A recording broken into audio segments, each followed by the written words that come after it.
Siempre he vivido la historia como una pasión, como algo muy cercano, aunque los hechos hayan ocurrido hace mucho tiempo y muy lejos de mi Francia natal.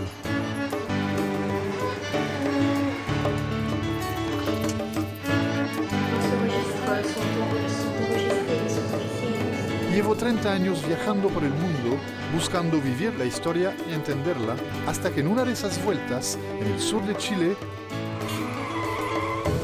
voilà, descubro a un desconocido francés dando nombre a una calle de la ciudad de Valdivia.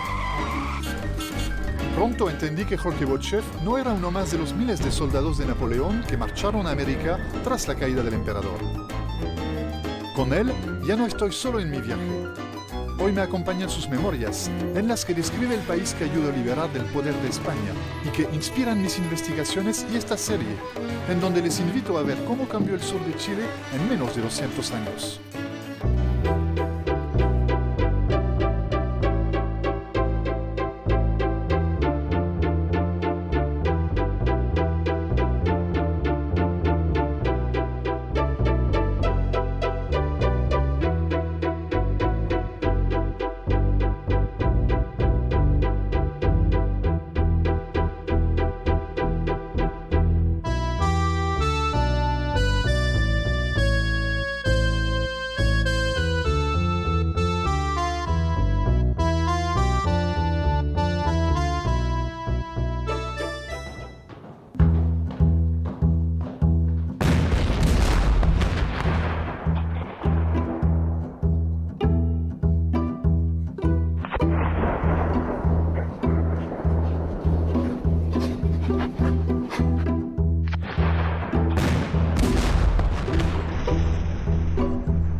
El pequeño ejército patriota había logrado algo que parecía imposible.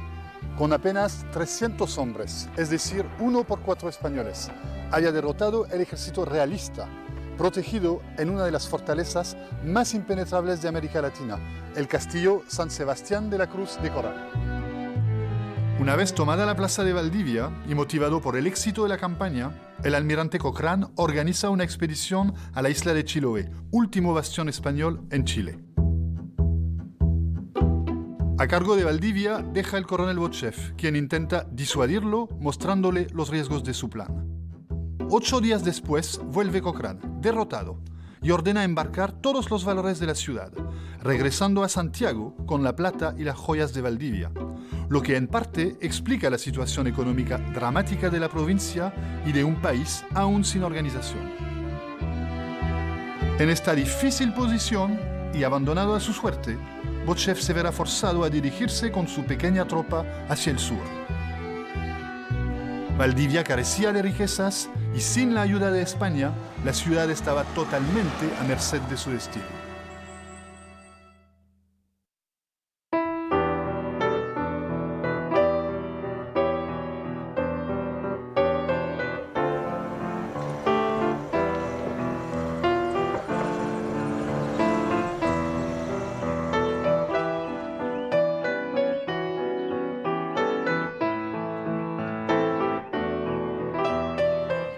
Botchev se encontraba en Valdivia organizando la actividad y recibe noticias de que fuerzas realistas han cruzado el Maullín y vienen con la intención de recuperar la plaza de Valdivia.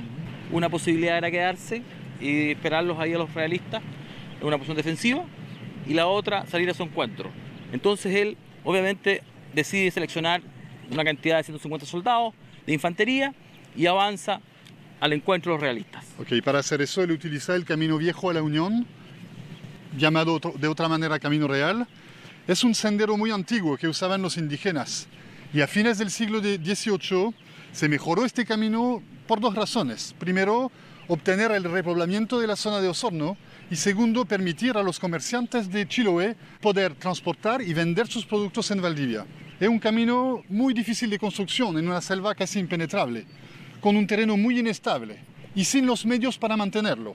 Un camino de más o menos 9 metros de ancho, lo que significa que 1 año o 2 años después de su construcción y de este tremendo esfuerzo, el camino casi ha desaparecido por los temporales, por el invierno muy rudo en esta zona de Chile. Frente al decisivo ataque de las fuerzas patriotas comandadas por Cochrane, los soldados del rey habían abandonado sin mayor resistencia la que sin duda había sido una de sus mayores posesiones estratégicas en esta parte del continente americano. Las tropas de Francisco Narváez huyeron al sur para buscar refugio en la isla de Chiloé, último bastión español en el otrora Reino de Chile. No obstante esta renuncia, el general Quintanilla, encargado de aquellos territorios insulares, les negó la entrada, obligándolos a regresar y reconquistar lo que con tanta vergüenza habían fácilmente entregado.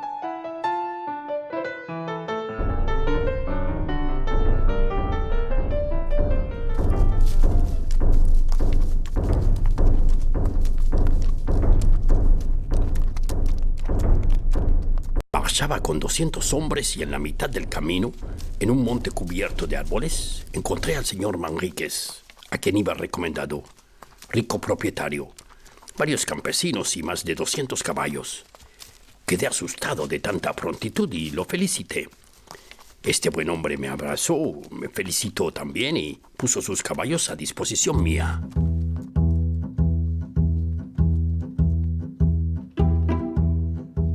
Estos caminos permitieron el acceso a este tipo de territorio. Evidentemente, a fines del siglo XVIII, el paisaje es muy diferente.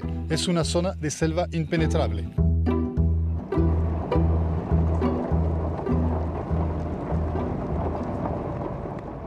Esta selva va a conocer tres fases de explotación. La primera durante la colonización hasta el año 1850.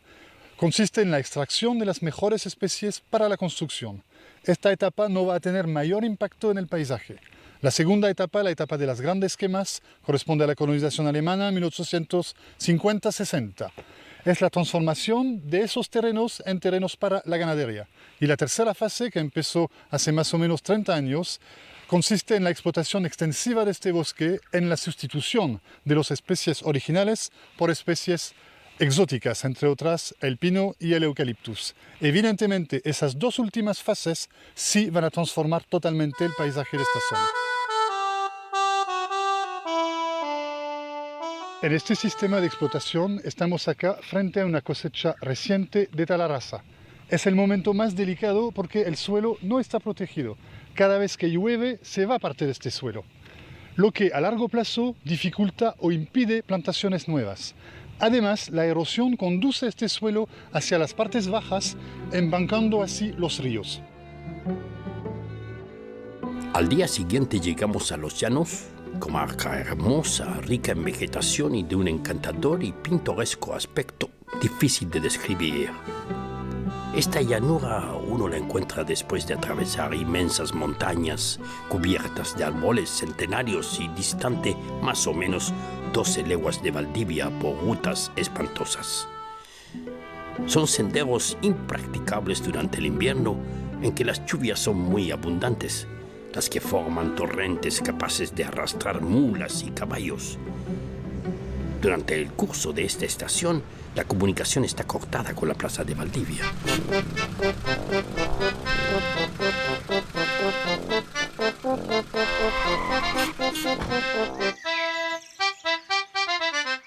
Esta Plaza de la Unión es parte de una llanura que se llamaba Los Llanos en 1820, cuando Bochef la cruzó. Hacia el siglo XVIII, Los Llanos fue el gran proveedor de ganado para la Plaza Presidio y Fuerte de Valdivia. Y eso va a cambiar durante la independencia, cuando en 1821 el gobierno central nombra Cayetano Letelier como gobernador militar de la zona. Cayetano Letelier es un oficial chileno que combatió en España con el ejército francés y fundó en 1821 la ciudad de la Unión. El periodo de la independencia marca en esta zona una tremenda aceleración del proceso de mestizaje entre blancos y población indígena. Efectivamente, yo diría que hacia 1814 el fuerte San José de Alcudia es desmantelado. La mayoría de los soldados se quedan en la zona y se casan con mujeres indígenas y empiezan a adquirir propiedades en la zona, llamadas potreros en los protocolos notariales.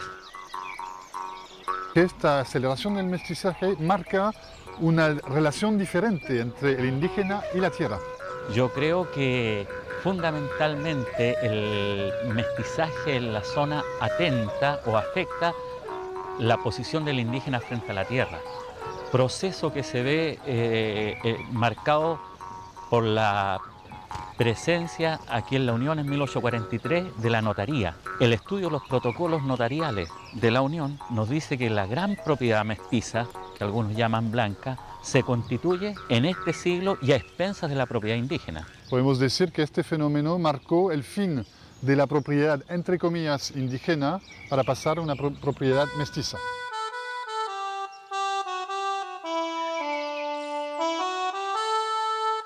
Nos trae hasta la vieja misión de Dalripulli a hurgar en sus viejos archivos una teoría que tiene que ver con las características del pueblo mapuche. Pensamos que Beuchet pudo haber sido padrino de algún niño indígena en alguna de las misiones de la zona por el cariño recibido de parte de los caciques y sus huilmenes, como él lo relata en su propio diario. Y eso es lo que nosotros hemos venido a averiguar, si es que encontramos huellas del paso de Beuchet en los registros de las misiones religiosas. Oye, ¿dónde ha abierto aquí esta página? El último alzamiento indígena del año 1792. Mira, este es un documento histórico, pero de primer orden.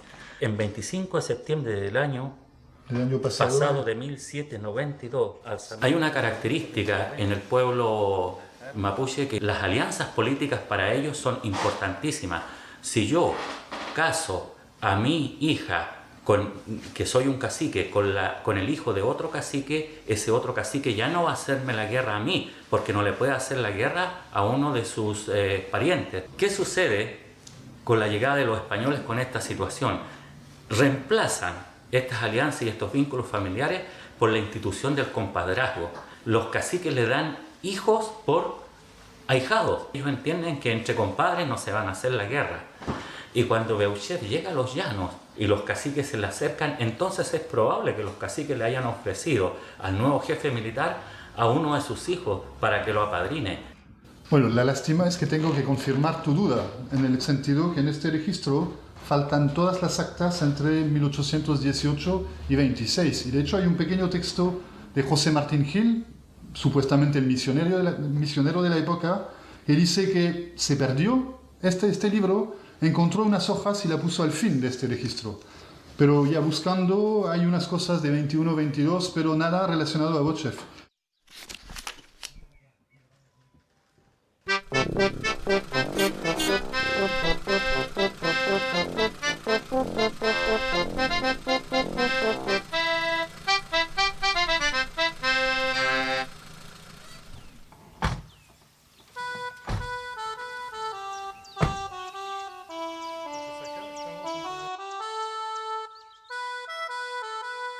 ¿Qué fecha más o menos, Eduardo, tiene esta misión? Esta misión es de mediados del siglo XIX aproximadamente, más o menos. Este es uno de los pocos testimonios vivos de la obra de los misioneros capuchinos en la zona. Y a través de ella podemos deducir también la importancia que tuvieron, el impacto que tuvieron en la zona en materia educativa, en materia religiosa. Y por cierto, este es un patrimonio arquitectónico, este es un legado para toda la patria, ¿no? Yo la conocí muy deteriorada, en muy malas condiciones, y es una gran alegría verla ahora que tiene un proceso de restauración importante. Aquí estamos en presencia de uno de los mejores golpes de vistas a los llanos del Río Bueno. Este sector se llama Trumao. Podemos ver nosotros cómo pasa, ¿no es cierto?, el Río Bueno mansamente en dirección hacia el Pacífico, y en la lejanía se pueden divisar las antiguas construcciones de lo que fue el pueblo de Trumao. Desde esta altura estamos en una posición ideal para ver cruzar Beuchet en 1820. ¿Cómo lo hicieron exactamente? Bueno, la columna de Beuchet llega ese día a la zona aquí de Trumao y se encuentra con el Río Bueno, un obstáculo importante para una fuerza semimontada.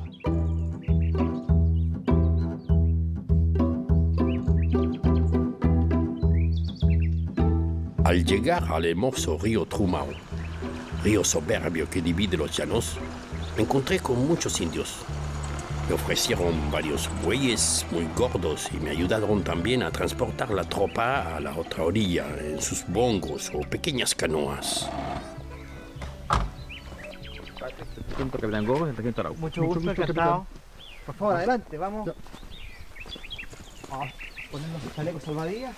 Hacia mediados del siglo XIX, un poco pasada una década, llegan a esta zona comerciantes vascos franceses y eligen el puerto de Trumao como el eje de sus operaciones comerciales, industriales y, por cierto, agrícolas. Ponen en valor el río Bueno y la navegación fluvial del río Bueno y su conexión con mercados más importantes como Valdivia, Imperial y Valparaíso. En ese sentido, el puerto fluvial de Trumao es un centro importante, un área de influencia en términos de traer los productos de Osorno navegando a través del río Rahue hacia Trumao, los productos de Río Bueno bajando hacia Trumao y los productos de la Unión. Y esta actividad va a provocar un crecimiento importante de esta región. Se va a desarrollar, yo diría, durante 40, 50 años, hasta la aparición de la vía férrea. Y eso va a cambiar un poco el asunto de este comercio fluvial.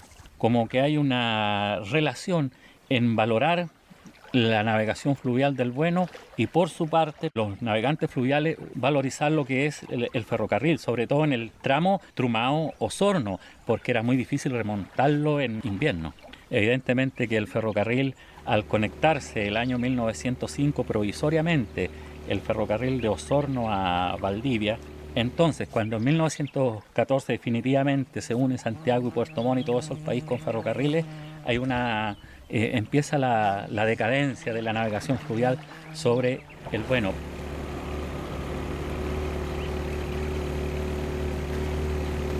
Comienza la etapa del embancamiento de la barra del río Bueno y se hace muy dificultoso entrar al río Bueno y salir. Me imagino que el río no era solamente una herramienta económica, pero también un centro de vida. ¿Cómo se organizaban las comunidades alrededor de este río? Las vías de comunicación estaban en función del río. Si tú ves, nosotros hemos recorrido esta ribera, las casas dan hacia el río, no le dan la espalda al río. Y se superpone una nueva arquitectura, una nueva ocupación del espacio que desgraciadamente le ha dado la espalda al río. En un momento no fue así. Cuando necesitaron del río, la arquitectura y la vida se hacía en función del río. Y el río era el eje no solo comercial, sino de la vida de comunicaciones, la vida social, etcétera, etcétera. Aparece el ferrocarril y es el ferrocarril el que hace que la nueva arquitectura le dé la espalda al río y le dé la cara al ferrocarril. Navegando por el río Rahue desde Trumao, llegamos a Quilacawin, 20 kilómetros antes de Osorno, para conocer la antigua casa patronal del fundo de Lucio Pérez y la vida a orillas del río. Entonces ahora vamos a descubrir esta casa maravillosa desde el exterior. Exactamente. Es muy interesante, a mí me gusta mucho la galería. Y muy útil por lo demás, porque en los meses de invierno, cuando hay mucha lluvia, entonces uno puede movilizarse fácilmente fuera de la casa. Sin mojarse. Sin mojarse, por supuesto. Y acá tenemos una vista fantástica. Claro. Este es el timbre. Aquí anuncia su llegada a los visitantes. Simpático eso.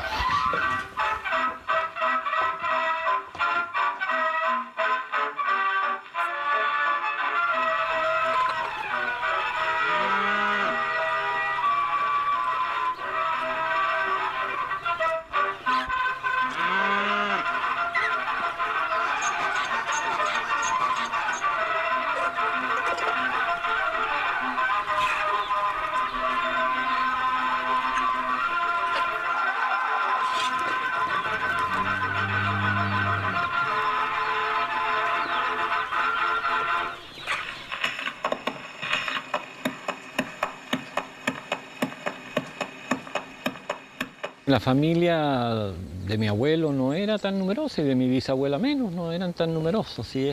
Entonces, ¿cómo se explica un tamaño tan grande? Yo creo que más que nada era costumbre de la época, un poco de competencia entre los vecinos, porque había muchas casas similares a esta acá en la zona.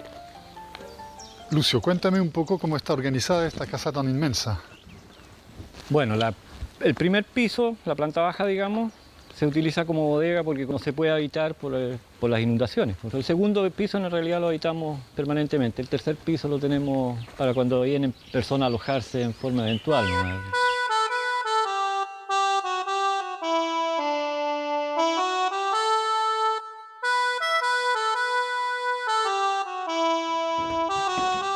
¿Dónde vamos acá? Vamos al tercer piso de la casa. Esto se ha conservado prácticamente tal como fue cuando vivían mis abuelos. Nosotros no le hemos hecho ninguna modificación todavía, excepto la parte de atrás que estamos remodelando un poco. Esta era la habitación de mis padres. Yo me crié cuando niñito, allí está mi camita, digamos, por ahí antes está la cuna. ¿Y la pieza es exactamente? Exactamente igual, no ha sufrido ninguna modificación. Exactamente igual. Es casi fácil imaginar a alguien viviendo acá, porque hay todo lo que permite Claro, la vida. Imagínate, 50 años, más de 50 años. Esta es la cama de mi abuelo, esa de mi abuela, don Alberto y doña Matilde. A mí me impresiona la capacidad que tuvo esta familia para guardar todo eso, porque muchas veces, bueno, se muere el padre, después se divide todo entre hijos. ¿Cómo se logró eso acá? Bueno, en primer lugar porque la casa ha permanecido desde siempre en poder de la familia, digamos. Siempre los descendientes han continuado. Y bueno, será un poco porque tuvimos el espíritu de conservar todo esto con mi señora, de recuperarlo, de restaurar y conservarlo. Antes no se le daba mucho valor a las cosas antiguas, pero a medida que va pasando el tiempo uno se da cuenta que cada día va teniendo más valor. Sentimental, por supuesto. Y a mí me da siento un poco nostalgia o un poco pena porque yo recuerdo que toda la región era así, había muchas casas como esta acá en la zona y que ya no queda ninguna. O sea, esta es la única, diría yo. Aquí están los vestidos, los abrigos, las pieles de mi abuela,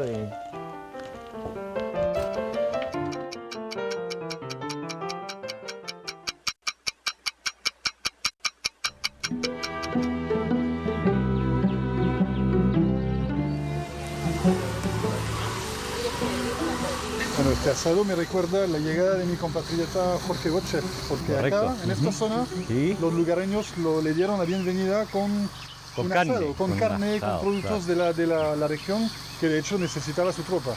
Esta carne me imagino que viene de tu fondo. Por supuesto, claro. Nosotros matamos una vaquilla todos los años y con eso nos alcanza para el año. Okay, hace muchos años que la ganadería acá es un sector de actividad muy importante. Bueno, yo diría que sí, porque es una de las principales fuentes de trabajo que tienen aquí en la ganadería, porque por el clima mismo. Claro, es que es muy lluvioso, entonces es muy riesgoso la siembra, entonces siempre es más apto para ganadería, para lechería. Bueno, después de disfrutar de este muy rico asado, me gustaría entender un poco por qué tú estás acá, cómo llegó tu familia. Si no me equivoco, el Jacob Momber llegó en Chile en 1856. Exactamente. Pues llegaron a Corral, o sea, a la zona de Valdivia, y de ahí emigraron específicamente la zona acá de Trumao, porque aparte de la rama de don Jacob, hay familiares de la rama de otros hermanos de él. Sí, él vino con varios miembros de su familia. Por supuesto, llegó el papá, un padre que era ciego, con 5 hijos y 2 nietos. Era constructor, carpintero, y aparentemente vino contratado para construir la iglesia de Quilacahuín de la época. Cuéntame un poco de la historia de esta iglesia que vemos frente a nosotros, arriba del Rahue. Bueno, el conjunto es la misión de Quilacahuín, que fue fundada en 1894 y bueno, volviendo al tema de mi tatarabuelo, que construyó la primera iglesia que hubo acá, que se quemó en 1965. Eso corresponde más o menos a la época de los capuchinos acá en esta Entiendo zona. que sí. Acá tenemos la bitácora del vapor del abuelo, Alberto. No, Jackson Momber, sí. Ok. Y entonces tú me contabas que él transportaba madera. Madera, pasajero. En 1944 transportaba un choncho del patrón para Luis Asenjo. Claro, claro. Eso es cuando el vapor llevaba pasajeros, el vapor iba solo, digamos, iba sin llevar un lanchón acoplado. Bueno, habían varios vapores, eran 5 o 6 vapores que había en esa época, en la época que estamos hablando, porque antes también hubieron muchos más vapores. Pero habían un vapor con el que hacían más competencias, porque eran los más rápidos, digamos, que era el vapor Laja, de un señor Montañón. ¿Y había diferentes tipos de vapores en este río? Sí, claro, aquí habían 2 vapores que eran de turbina, vulgarmente como decimos con rueda a los lados. Tipo Mississippi. Tipo Mississippi. Era en este tiempo la mejor vía de comunicación. La única, porque el otro era caballo y caminos horribles. Era la forma más cómoda para movilizarse. Y acá es el famoso vapor, el Margarita. Claro. Bueno, este ya no transportaba material, pero No, la familia, en un paseo familiar. Claro, cuando salía el vapor, digamos, solo, entonces, claro, era para pasajeros, qué sé yo, para paseos familiares o para cuando se movilizaba el patrón, digamos, con su familia para ir a tomar el tren a Trumao. Es lo que vemos acá, de hecho Exacto, vemos la estación de tren de Trumao y la familia esperando el tren. Exactamente.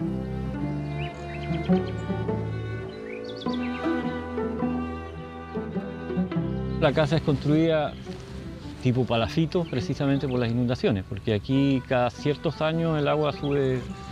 Pero estamos hablando de casi 10 metros, fácilmente. Sí, claro, sí, el desnivel es enorme. Sí, explícame un poco lo que pasa acá. Exactamente, aquí el río sube entre 6 y a veces hasta más metros de nivel. De hecho, ha sobrepasado esta regla y incluso ha faltado 10 centímetros para llegar al segundo piso de la casa. Cuando tenemos animales aquí tenemos que evacuarlos por alguna parte y si se nos cortan ambas pasadas quedamos aislados.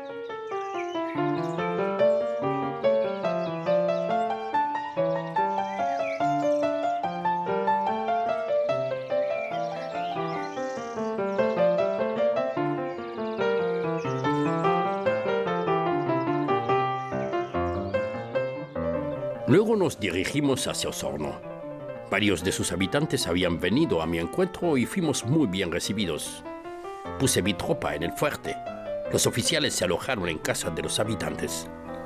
Hice nombrar al señor Manríquez, gobernador provisorio de los Llanos, y al señor Reyes de Osorno, para entenderme con ellos sobre los medios de existencia. Se convino en que estos funcionarios me suministrarían todo lo que necesitaba mediante el recibo del ayudante, recibo que sería visado por mí hasta que el gobierno de Chile estableciera un sistema de administración en esta provincia conquistada a los españoles. Nos encontramos en el fuerte Reina Luisa, el cual fue reconstruido en 1793 por Ambrosio Higgins. Está ubicado sobre el río Canoas, a poca distancia cuando este se junta con el río Damas. La finalidad de este fuerte era defender Osorno de las sublevaciones y alzamientos de los naturales de la región. Este fuerte está construido sobre la base de 3 baluartes. Estaba artillado con un cañón de bronce y 3 cañones pedreros, estos utilizados preferentemente en contra de la infantería y los indígenas.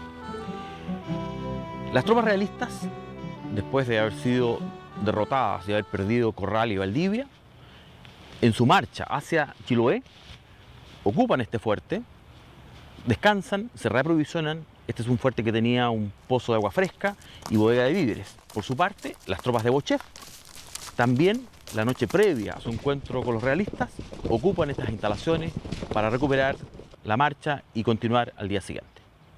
En la mañana, el gobernador Reyes, nombrado por Bochef, recibe la visita de un grupo de indios. Le dicen que 500 españoles están en el Maullín listos para volver a Valdivia. Al instante me hice dar por Reyes una explicación circunstanciada del estado de los caminos de Osorno a Maullín. Supe que en casi 80 leguas no había en medio de esas grandes selvas y montañas más que un solo sendero practicable y algunas cabañas que servían a los vaqueros.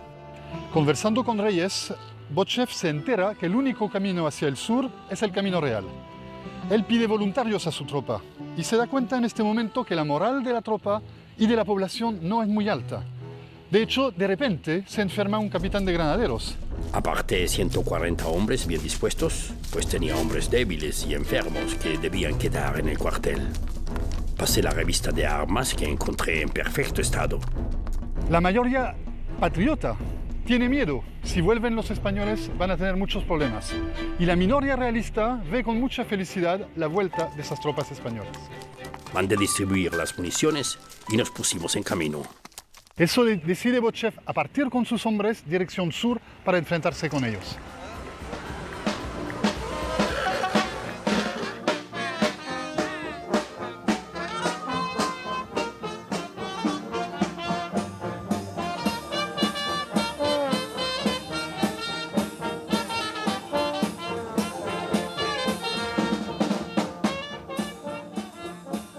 Cuando miramos Osorno, que se refunda a fines del siglo XVIII, y miramos el Osorno del siglo XIX, prácticamente no crece como ciudad.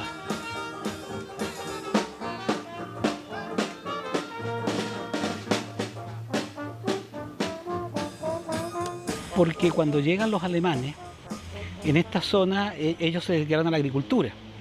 Pero como la agricultura necesariamente necesita mercados, no teníamos mercado, razón por la cual gran parte de los colonos alemanes se dedican a la artesanía.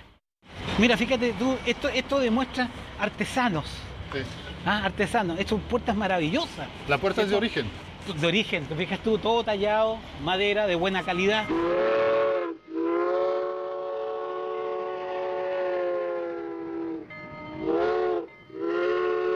La llegada del ferrocarril le va a permitir tener acceso a nuevos mercados, especialmente los mercados de la zona central, que van a ser mercados para la carne y para el trigo.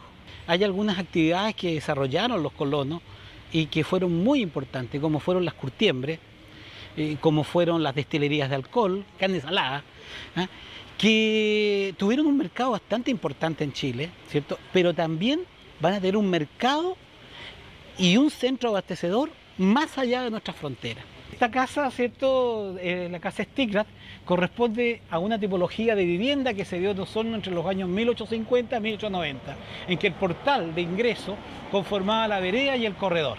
Lo interesante es que ha sido declarada monumento histórico. Sí, sí.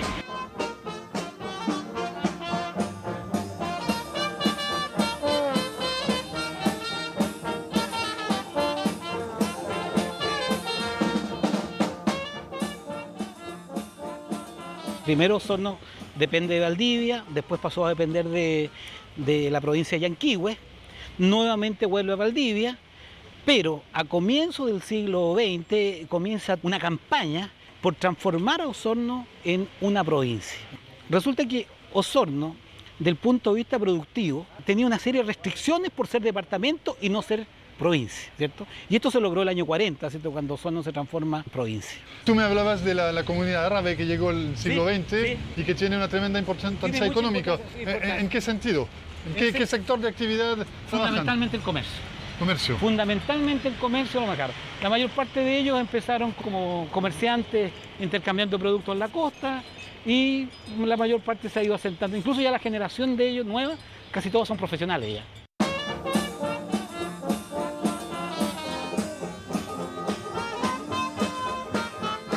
El río Bueno sabemos que es uno de los ríos que tiene mejores condiciones de navegabilidad por el hecho que entra hasta 60 kilómetros hacia el interior. Bueno, utilizando estas vías, ¿cierto? Nosotros teníamos un muy buen comercio. Sin embargo, este embancamiento se produce por la acción del hombre. Por la deforestación, por la principalmente. deforestación, ¿cierto? Al deforestar, ¿cierto? Se va produciendo la erosión, ¿cierto? Y se va produciendo este embancamiento. Se está construyendo ahora una planta de depuración de agua. ¿Tú piensas que eso va a cambiar Osorno y podría permitir una vuelta de Osorno hacia sus ríos? Bueno, yo creo que uno de los del plan bicentenario de transformar Osorno en una ciudad de los parques, creo que trata de conseguir esto. El hecho de hacer el famoso parque de los ríos, ¿cierto? Creo que es una muy buena iniciativa. No sé qué es lo que va a pasar, pero creo que sería bueno que recuperáramos los ríos. Porque Osorno, como que tú dices, ha vivido de espalda al río.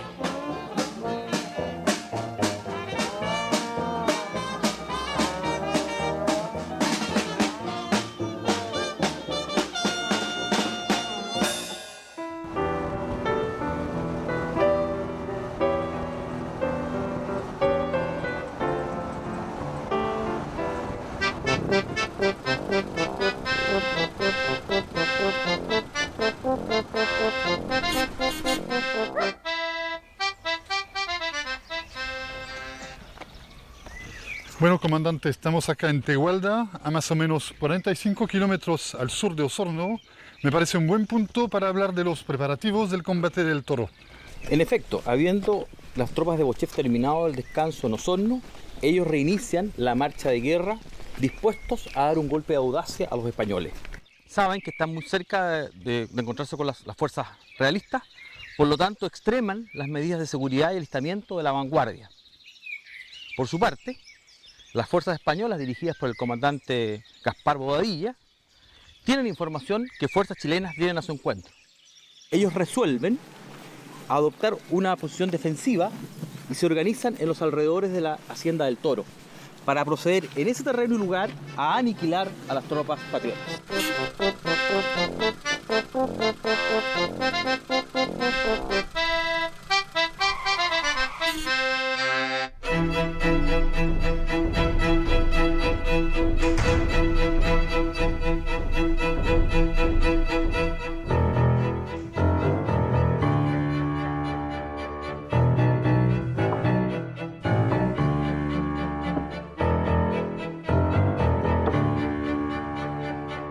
Estamos dando la espalda al sitio del toro, donde supuestamente eran las casas del toro en la época.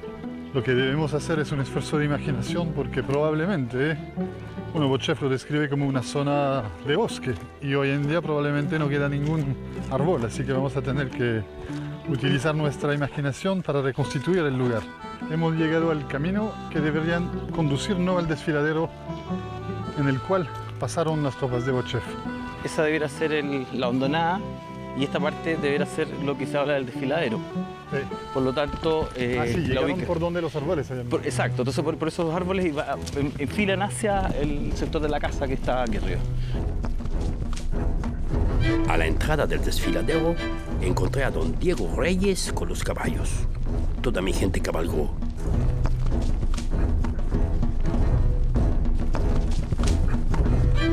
Después de 3 días de marcha por esas magníficas montañas cubiertas de bosques, sin la menor fatiga, me detuve juzgando que debíamos estar cerca del enemigo. Las fuerzas realistas habían ocupado la Hacienda del Toro, la cual se encuentra ubicada en el centro de un desfiladero. El comandante Bobadilla dispuso para organizar su posición defensiva la construcción de empalizadas y pircas de piedras. Detrás de ellas ubicó las 2 piezas de artillería. A ambos lados de la casa colocó una compañía de infantería a la derecha y otra a la izquierda, cada una con 100 hombres. 500 metros más adelante, con 2 compañías de cazadores de infantería, las cuales tenían 100 hombres cada uno. Su plan consistía en dejar pasar a las fuerzas patriotas para que en el centro de este dispositivo proceder a aniquilarlas. Elegí 50 hombres de los granaderos para formar la vanguardia que confié al bravo Labé. Las instrucciones fueron hacerse preceder por 8 hombres y un cabo que avance de 15 a 20 pasos adelante para explorar el bosque a cada lado del sendero, y esto con mucho cuidado para evitar cualquier sorpresa. 2 kilómetros más atrás venía el grueso de la columna de marcha a mando del mayor Bochef. Así lo recuerda Bochef en sus memorias. Era mediodía cuando oí un disparo de fusil. Al momento principió una enérgica descarga de fusilería. Ordené que todos se desmontaran y tomé un fusil y me puse a la cabeza. Seguimos el sendero con paso acelerado, pero había tantas vueltas en esas inmensas montañas que hacía más de un cuarto de hora que marchábamos sin poder llegar al lugar del combate. Se oía la descarga de fusilería con tal fuerza que creía encontrarme muy cerca. Triplicaban en número los realistas los patriotas. Tenían artillería y caballería. Todo hacía presumir que la victoria de las fuerzas realistas estaba asegurada. El fuego seguía siempre repetido por el eco de esas antiguas selvas. Por el fuego bien nutrido se podía juzgar que toda la división española se había arrojado sobre los bravos de mi vanguardia. La situación de Labé se pone desesperada. Él está a punto de abandonar el campo cuando providencialmente llega Bochef con sus tropas, ordena a los tambores tocar la carga, logra darle ímpetu al ataque, y ahí se produce el desconcierto en la fuerza realista y el desbande.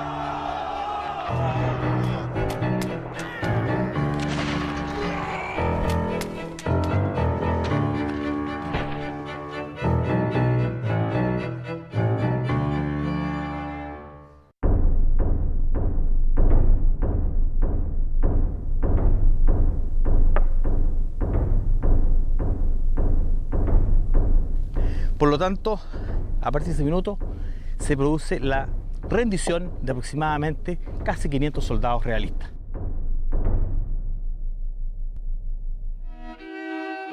La victoria del combate del Toro permite asegurar el logro del objetivo estratégico, que no era otro que la destrucción de la fuerza realista. Por su parte, esto permite la incorporación definitiva de la provincia de Valdivia a la región del territorio de Chile independiente. Quiero insistir en lo que dijo el comandante, porque pocos historiadores, tanto civiles como militares, destacaron el rol exacto de esta batalla. Hay que imaginar acá una derrota y no una victoria. Eso significa la vuelta de los españoles a Valdivia y a Corral, donde se pueden reagrupar y atacar Talcahuano, Concepción y, por qué no, Santiago. Entonces, el resultado de esta batalla es realmente la integración de esta provincia en el Estado chileno.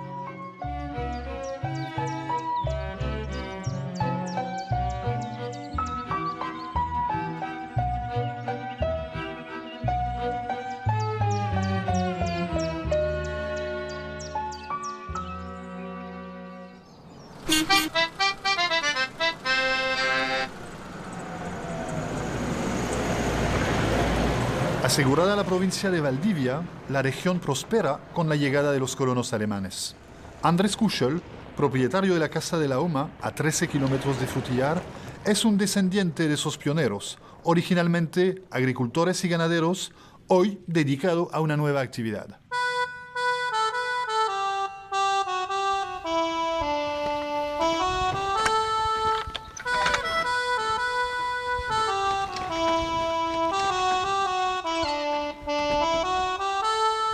Hola Andrés. Hola, hola, ¿qué tal? ¿Cómo estás? Gusto saludarte. Un gusto también y un placer conocer por fin esta casa, porque me han hablado tanto de ella que realmente tengo muchas ganas de conocerla. Qué bueno, pasemos adelante. Entramos.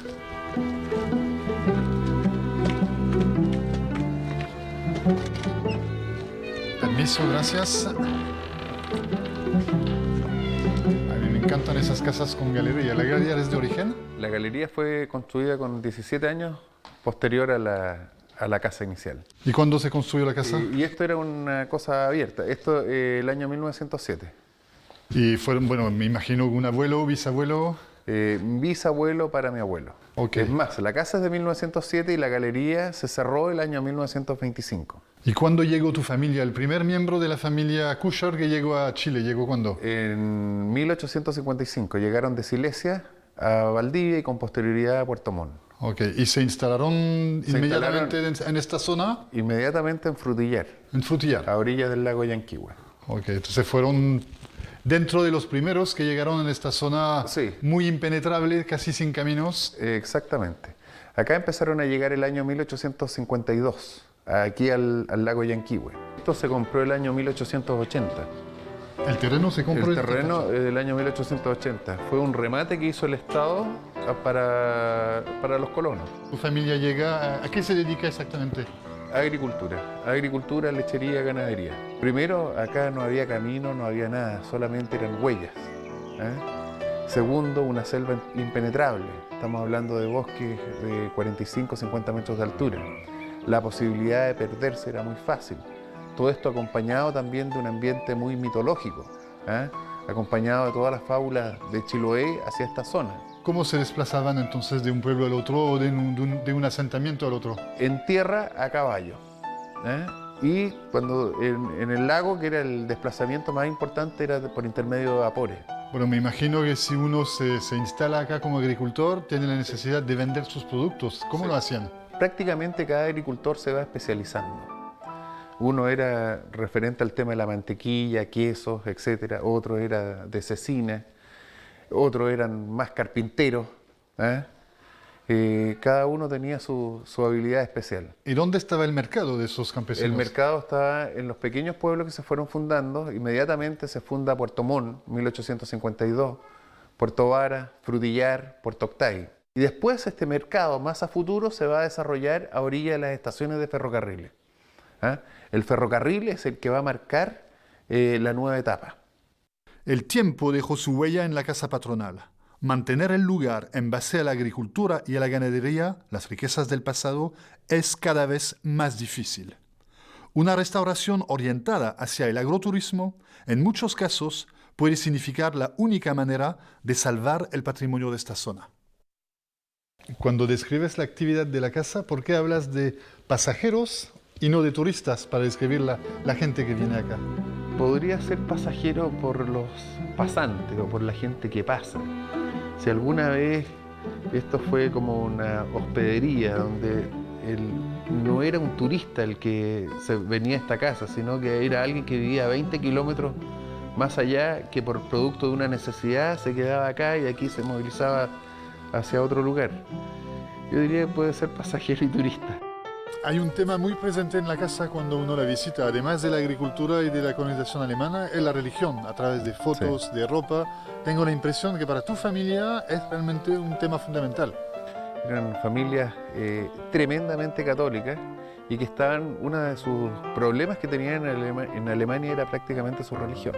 El gobierno exige que vengan colonos católicos. La religión en esa época era la católica, apostólica y romana. Y los encargados de esta negociación en Alemania no encontraban muchos católicos. Era mucho más fácil traer luteranos.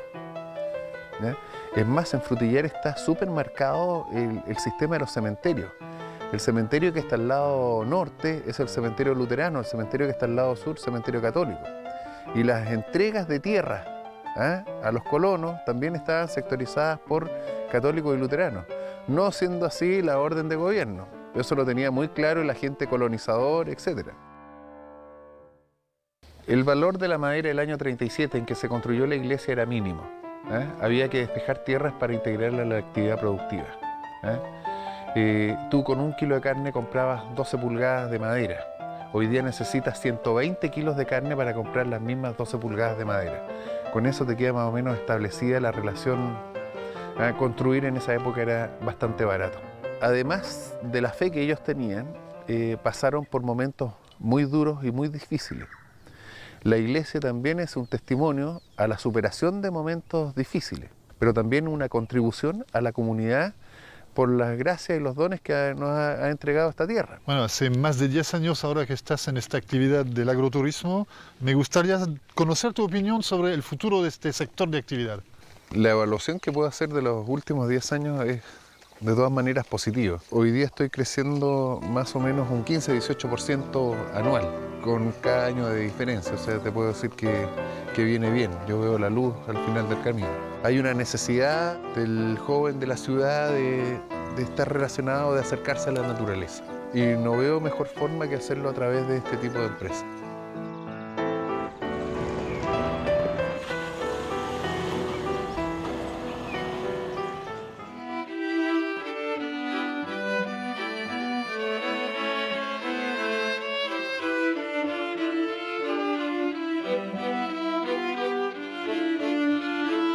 Con Andrés Kuschel en Fresia hemos visto un descendiente de colonos alemanes tomar un rumbo profesional nuevo, el agroturismo. Armin Kunzmann en Valdivia, que hemos visto en el capítulo 1, decidió crear su propia empresa en un sector nuevo para él, pero no para su gente, la cervecería. En cuanto a Lucio Pérez en Quilacawin, él escogió concentrar su actividad en el sector tradicional de los colonos alemanes de esta región, la agricultura, para tener hoy en día una empresa completa y autónoma. Esos 3 ejemplos son el reflejo de la diversidad de las actividades de esos descendientes alemanes en esta región. Descendientes totalmente integrados en el Chile contemporáneo, diría yo actores de este Chile, pero también portadores de su memoria y de su país de origen.